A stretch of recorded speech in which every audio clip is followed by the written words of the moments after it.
Long before Europeans venture out into the waters of the Atlantic to see what lay beyond the boundaries of their continent, tribes of Native Americans inhabited the land we now know as North America.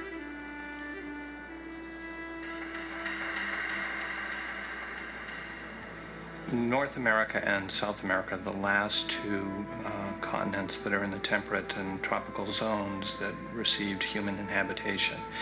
And as far as we can tell, the first people to come into the continent came via northeastern Asia, and they came at some point between about 15 and 12,000 years ago. But the archaeology that we rely upon to make those statements is in a state of flux, and there are some people who suggest that the occupation may have begun as long ago as 30,000 years ago. The elders tell us this is the first history, and the first history occurred when the plants and the animals came into being, when the creative forces moved upon the earth, when the positive and negative forces influenced what we know as human beings today. The Paleo-Indians, who were the first people to colonize the Americas, were a hunting and gathering people, and they apparently operated in relatively small bands, probably in the vicinity of 50 to 200 people, in which they would mostly be united by kinship. And at the period that they were coming into the Americas, there were very large herds of very large mammals, such as woolly mammoths and mastodons and giant bison. And so from a hunter's perspective, it was a paradise. At first, the animals and plants of the land provided the sustenance necessary for survival. For 99% of human history, people have hunted and gathered. And that was the tried and the true. That work, that was sustainable. People could move over vast territories. They took from those territories in an extremely light and extensive way. Agriculture was an entire revolution in the relationship of people to land. If you place human evolution equal to a day, say the last 3 million years equal to a day, agriculture has taken up about the last 4.5 minutes before midnight. It really only takes hold in America north of the Rio Grande after about 500 AD and spreads into the American Northeast between about 1000 and 1200 AD. The form of agriculture in North America is raising corn, also varieties of beans and squash. And so it is not the classic European grains such as wheat, rye, or barley. And there is not the raising of cattle and horses and pigs and sheep. None of these animals were part of the development of agriculture in North America. You'd be astonished at the amount of remnants there are of these older agricultural civilizations that existed around here, with very elaborate social organization, ritual development, development of a great deal of crafts and agriculture, which exist before Europeans come there. As groups of people moved across the land and adapted to different environments, they began to distinguish themselves, one group from another. In the range of their movements, encouraged the proliferation of different languages, so that we have quite an array, somewhere in the vicinity of 375 different languages spoken in North America. Among the Choctaws, for example, they believed they moved across the American West in an easterly direction, a southeasterly direction, and they were directed by a staff that the leaders would put into the earth every day. And then it would lean in a particular direction, and then in the morning they would follow that direction. But there continues to be long-distance trade among the native peoples, so that we find goods traveling over half of North America. We can find minerals that were originally extracted from quarries in the Midwest and graves in the American Northeast. So there continue to be exchanges of these objects, primarily in the forms of gifts that manage to seal relationships between neighboring peoples. For centuries, these neighboring peoples, the tribes and nations of the North and South, are relatively free of outside interference. This is not the situation on the other side of the Atlantic. Well, in the early 15th century, Europe was a patchwork of small kingdoms and principalities. They were in competition with the Muslim peoples, who were very much expanding during the 14th and 15th centuries. And most notably in 1453, they captured the great Greek Christian city of Constantinople, which provided the Turkish Empire then with entree to invade into southeastern Europe. So the expansion of Europe, in many ways you could say, is kind of a surprise, given that they'd been on the retreat. On the other hand, they have a powerful incentive to try to find some way to get around Muslim power. And this led some enterprising mariners, Italian and from Spain and Portugal, to start to cast about ways to sail around Africa, to try to get to the trade goods of Asia in order to enrich their economies and enrich themselves. And then one of these mariners, the most visionary of all, Christopher Columbus, thought, why not just sail due westward, given their understanding that the world was round? And he went around seeking patrons who would support the test of this theory. After failing to win support from Portugal, Europe's leading maritime power, Columbus turns to Queen Isabella of Spain. She and her husband Ferdinand, eager to gain recognition for their young monarchy, agree to support his plan.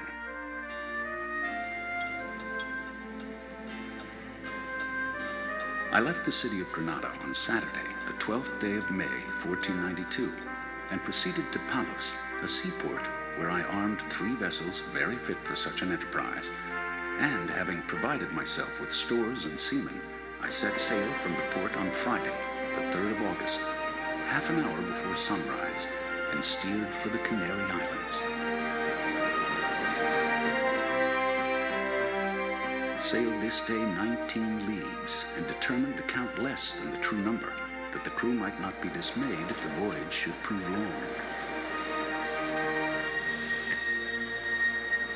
At sunset, Martin Alonso called out with great joy from his vessel that he saw land, and demanded of the admiral a reward for his intelligence.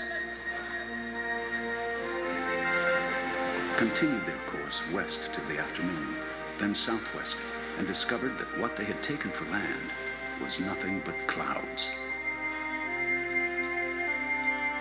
Encountered a heavier sea than they had met with before in the whole voyage. The crew in the Pinta saw a cane and a log. They also picked up a stick which appeared to have been carved with an iron tool.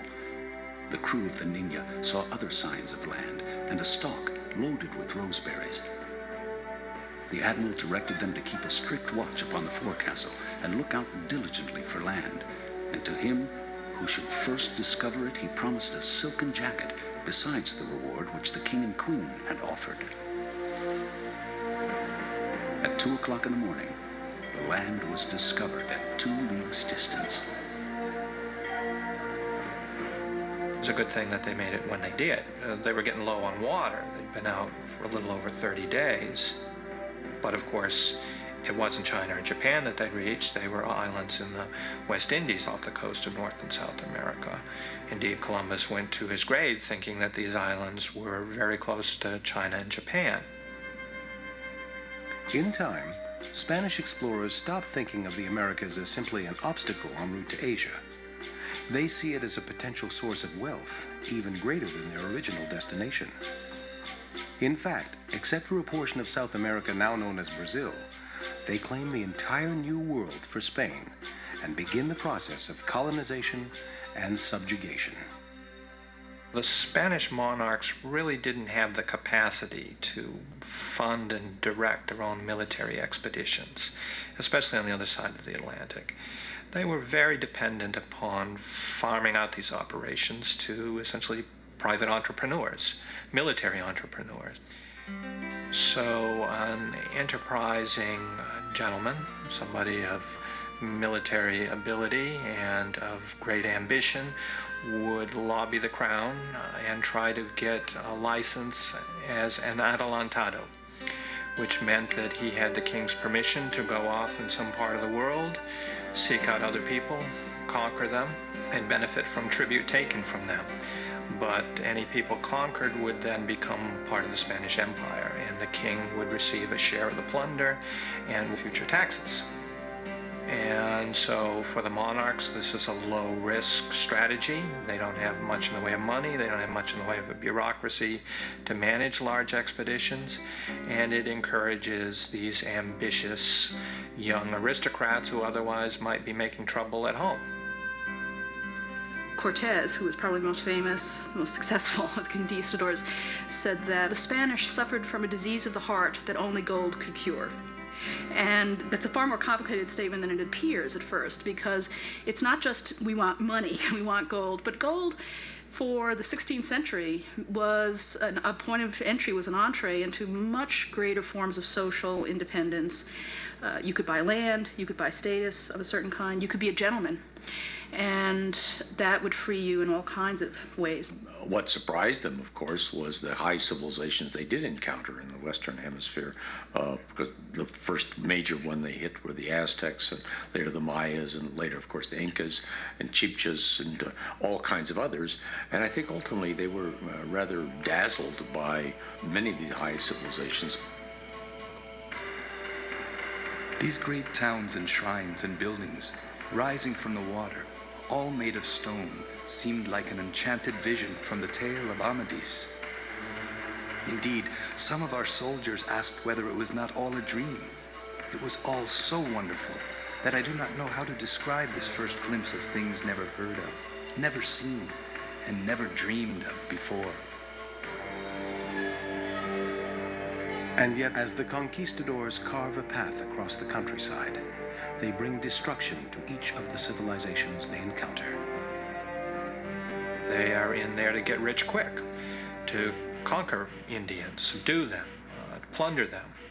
And in the course of doing this, they, of course, are going to kill a great number of Indians and destroy a great number of Indian towns.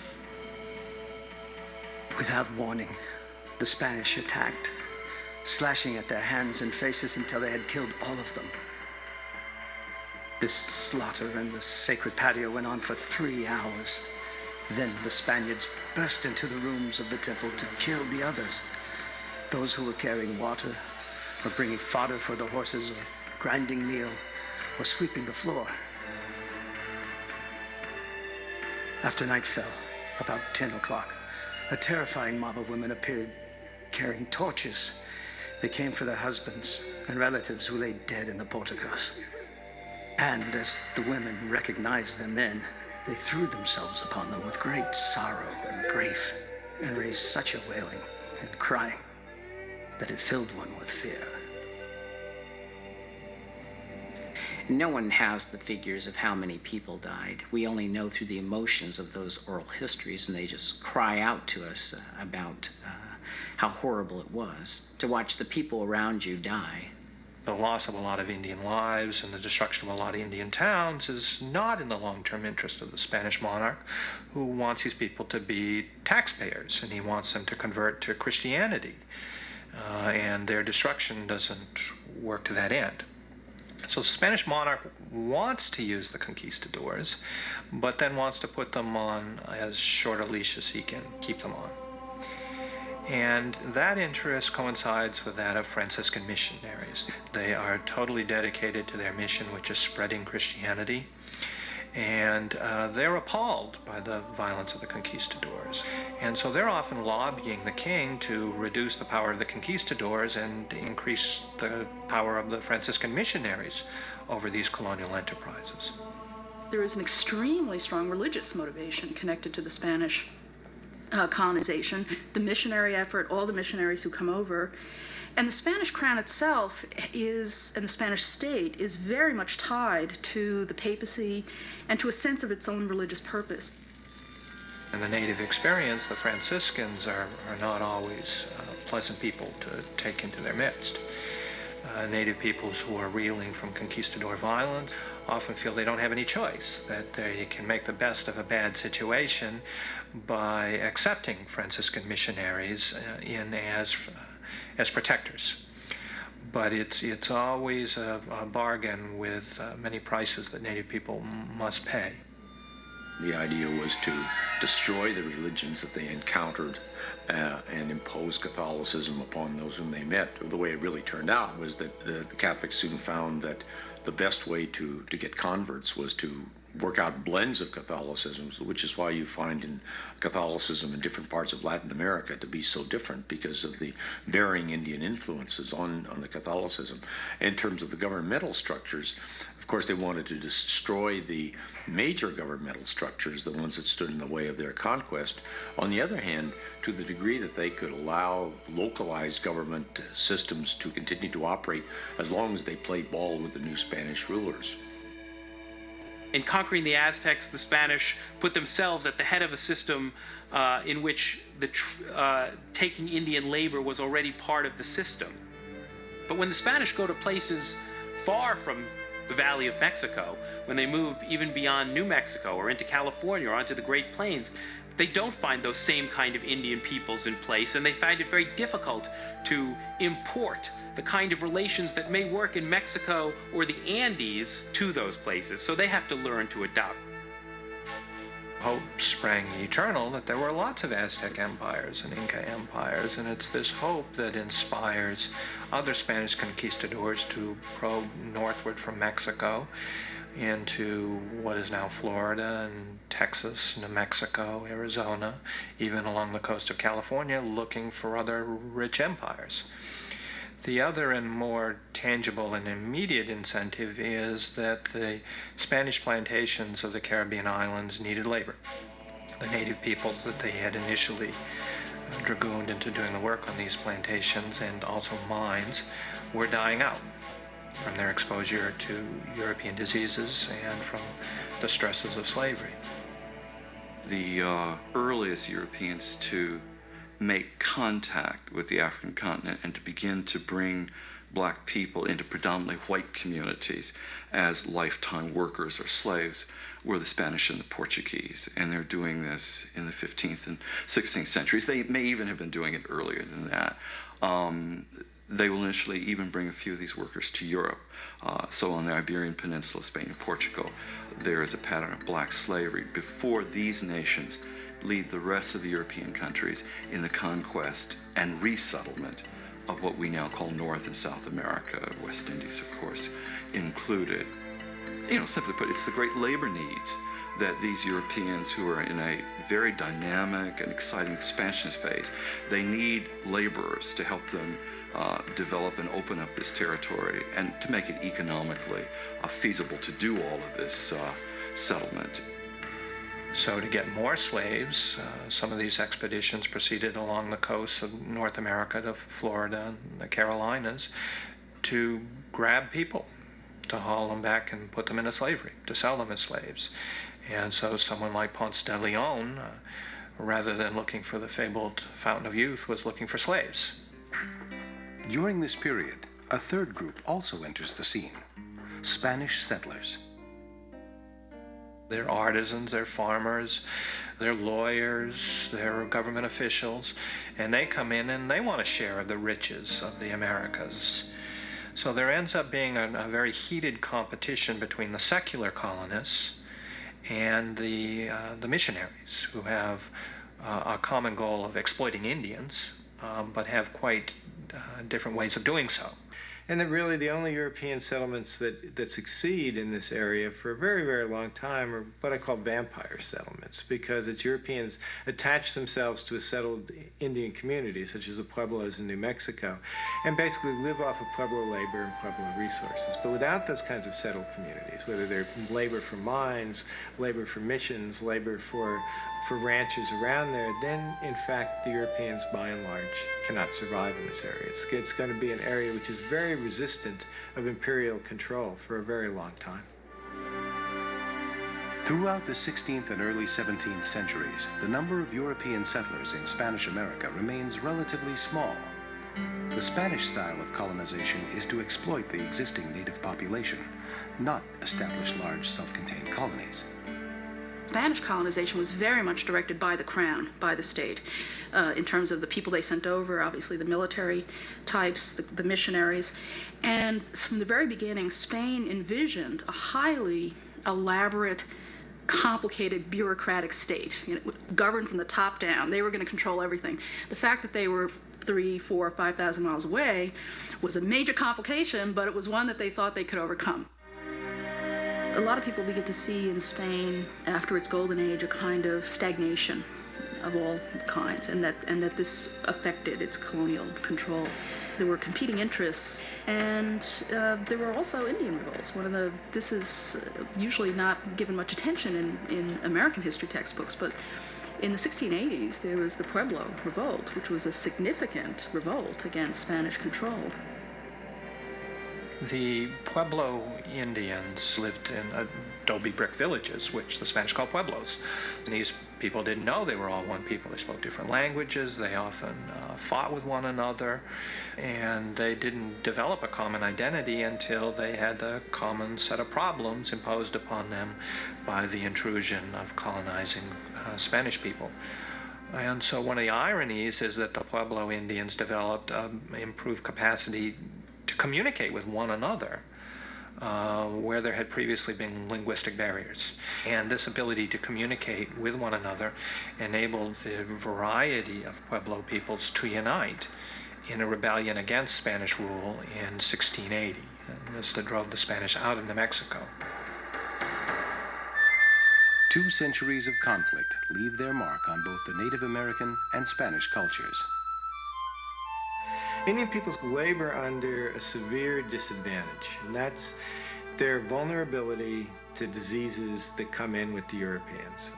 For Indian peoples, these are what historians call virgin soil epidemics. They have no resistance, and so the death rates can be absolutely horrifying.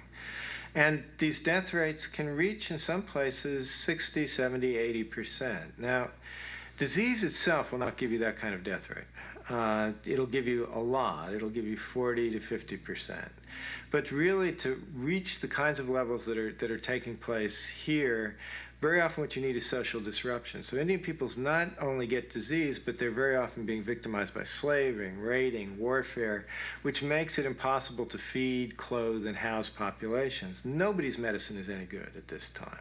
Obviously, the diseases were carried by Indians who were fleeing the epidemics. But an additional way that they may have been spread was through the pigs that the Europeans brought with them. They multiplied over the land, and pigs are apparently biologically not dissimilar to human beings. And so some people think they may have been the disease reservoirs. However they were spread, it was devastating to Indian populations. Not all the interaction between the 2 cultures is quite this disastrous to native populations. So there's a substantial amount of time in which Indians do coexist independently alongside Europeans, and indeed many of the cultures of Indian people that we think of as quintessentially Indian couldn't develop until Europeans came because they depend on the horse. And so plains nomadism is just as much a product of this history of contact as anything that happens in the rest of the United States. Indians increasingly developed a syncretic culture which adopted elements of Hispanic culture, that adopted elements of Catholicism, of the agricultural practices that the Spanish introduced, and developed a pretty widespread rudimentary understanding of Spanish. Intermarriage was frequent. Men living alone in a strange land craved companionship. Then, too, there was a desperate need for labor that only the native population could fill. But what of the quest of the Spaniards for new reaches? Ultimately, they didn't find another Aztec empire, and they found Indians that had a capacity to defend themselves against the slaving expeditions by the Spaniards.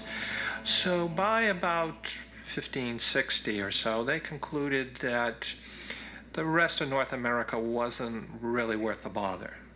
And they had about all they could handle, and indeed they had very profitable colonies in Mexico and Peru. So they concentrated their resources there, and Spanish settlement concentrated in those places that were very prosperous. Why go live in Florida where there are not Indians who can be readily enslaved and there aren't gold and silver mines when you can settle in quite happily and prosperously so in Mexico or in Peru?